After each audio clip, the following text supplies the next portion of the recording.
नमस्ते दोस्तों, स्वागत है आपका हमारे चैनल पर, जहां आज हम बात करेंगे भारत की एक ऐसी उपलब्धि की जिसने पूरी दुनिया का ध्यान खींच लिया है। भारत ने जापान को पीछे छोड़कर विश्व की चौथी सबसे बड़ी अर्थव्यवस्था का खिताब हासिल कर लिया है। 2025 में भारत का जीडीपी 4.187 ट्रिलियन डॉलर तक पहुंच गया है, जो जापान के 4.186 ट्रिलियन डॉलर से थोड़ा आगे है। इस वीडियो में हम जानेंगे कि भारत ने यह मुकाम कैसे हासिल किया, इसके पीछे क्या कारण है और आगे की राह क्या होगी। तो तैयार हो जाइए इस आर्थिक क्रांति की कहानी के लिए। जीडीपी, ग्रोस डोमेस्टिक प्रोडक्ट, किसी देश की आर्थिक ताकत का माप है, जो उस देश में एक साल में उत्पादित सभी वस्तुओं और सेवाओं का कुल मूल्य दर्शाता है। अंतर्राष्ट्रीय मुद्रा कोष (IMF) की अप्रैल 2025 की वर्ल्ड इकोनॉमिक आउटलुक रिपोर्ट के अनुसार भारत का नाममात्र जीडीपी वित्तीय वर्ष 2025 से 26 में 4.187 ट्रिलियन डॉलर तक पहुंचने की उम्मीद है, जो जापान के 4.186 ट्रिलियन डॉलर से थोड़ा अधिक है। यह एक ऐतिहासिक क्षण है, क्योंकि भारत अब केवल अमेरिका 30.5 ट्रिलियन डॉलर, चीन 19.2 ट्रिलियन डॉलर और जर्मनी 4.6 ट्रिलियन डॉलर से पीछे है। नीति आयोग के सीईओ BVR सुब्रह्मण्यम ने 25 मई 2025 को घोषणा की कि भारत ने जापान को पीछे छोड़ दिया है और अगले 2.53 साल में जर्मनी को पछाड़कर तीसरी सबसे बड़ी अर्थव्यवस्था बन सकता है। भारत की यह उपलब्धि रातों-रात नहीं हुई। 2015 में भारत का जीडीपी केवल 2.1 ट्रिलियन डॉलर था, जबकि जापान का 4.4 ट्रिलियन। पिछले एक दशक में भारत ने अपनी अर्थव्यवस्था को दोगुना कर लिया है, जो एक असाधारण उपलब्धि है। आइए इस यात्रा पर नजर डालें। 2000 के दशक की शुरुआत, भारत 13वें स्थान पर था, जब इसका जीडीपी अन्य प्रमुख अर्थव्यवस्थाओं से काफी छोटा था। 2015 भारत ने इटली, ब्राजील और कनाडा को पीछे छोड़कर 7वीं सबसे बड़ी अर्थव्यवस्था बन गई। 2023 भारत ने यूके को पछाड़कर 5वीं सबसे बड़ी अर्थव्यवस्था बनी। 2025 IMF के अनुमानों के अनुसार भारत ने जापान को पीछे छोड़कर चौथा स्थान हासिल किया।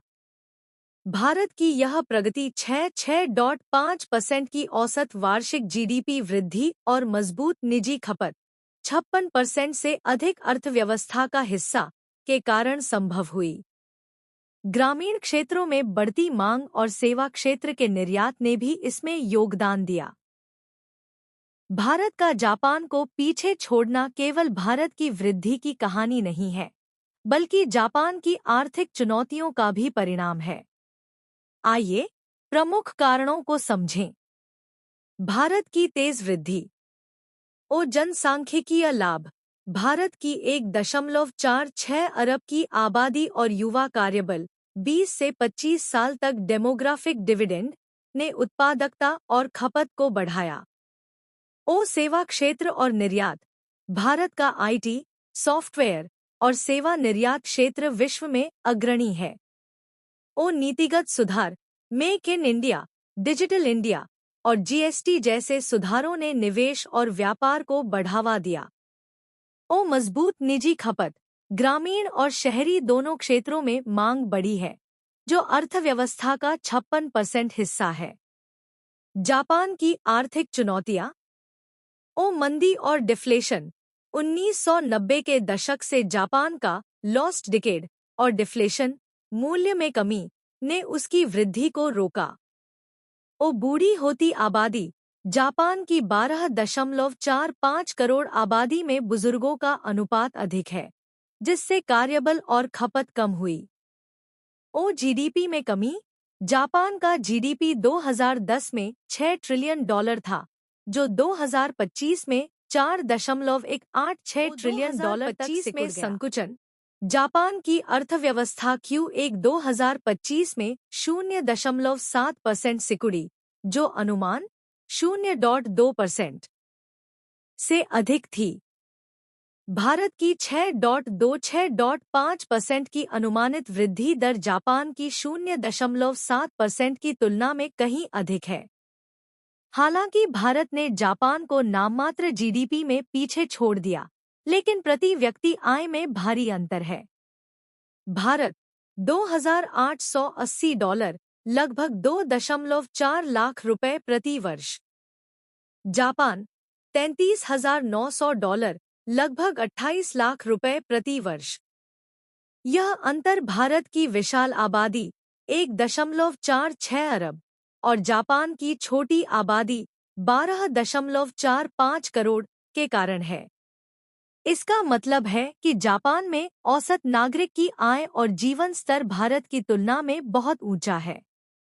उदाहरण के लिए, जापान में बुलेट ट्रेन, उन्नत बुनियादी ढांचा और 3% आरडी खर्च है, जबकि भारत में आरडी खर्च जीडीपी का केवल 1% है। भारत में असमान आय वितरण और बुनियादी सेवाओं, स्वास्थ्य, शिक्षा, सड़क तक सीमित पहुंच एक चुनौती है।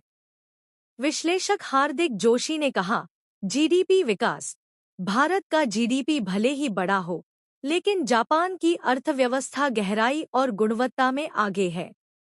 भारत की इस उपलब्धि के बावजूद कई चुनौतियां हैं। एक, प्रति व्यक्ति आय में अंतर। भारत का प्रति व्यक्ति आय विश्व में 140वें स्थान पर है, जबकि जापान का 30वें के आसपास।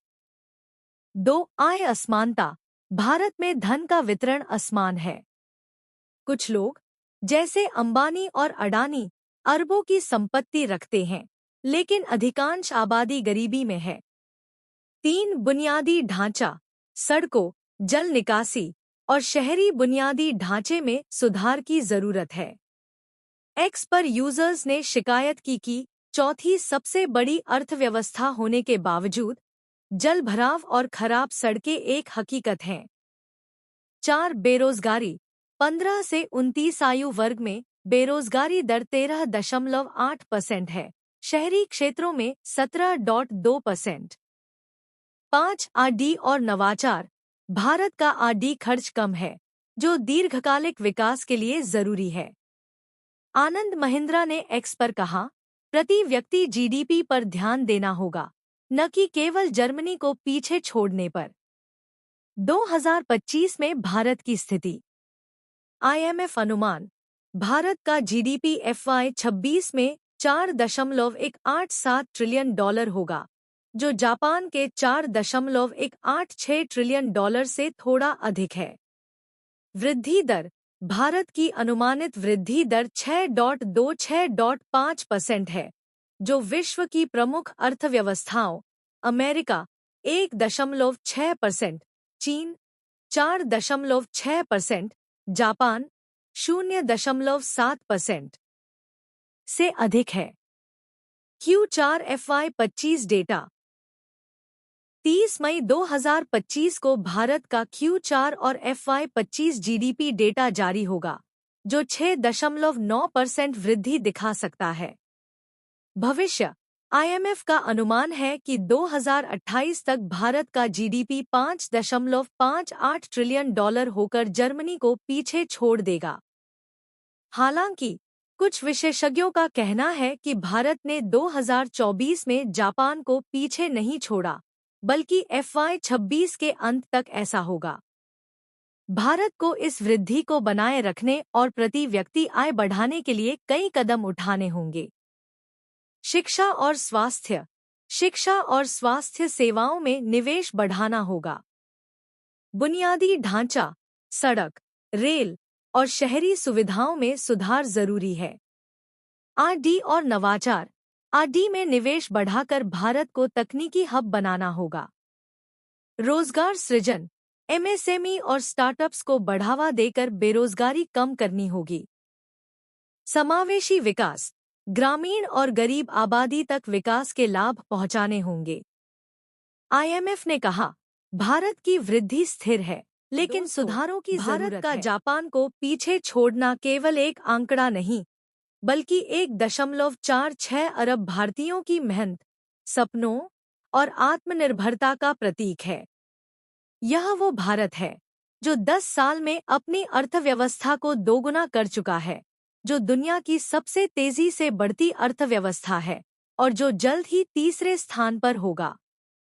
लेकिन हमें प्रति व्यक्ति आय और समावेशी विकास पर ध्यान देना होगा ताकि यह ताकत हर भारतीय तक पहुंचे। यह कहानी आपको कैसी लगी? क्या आप भारत की इस आर्थिक उड़ान से उत्साहित हैं? नीचे कमेंट में अपनी राय जरूर बताएं। इस वीडियो को लाइक्स, कमेंट्स और शेयर करें। हमारे चैनल को सब्सक्राइब करें और बेल आइकन दबाएं ताकि आप भारत की ऐसी और प्रेरक कहानियों से जुड़े रहें। चलिए आत्मनिर्भर भारत की इस यात्रा को और आगे बढ़ाएं। जय हिंद।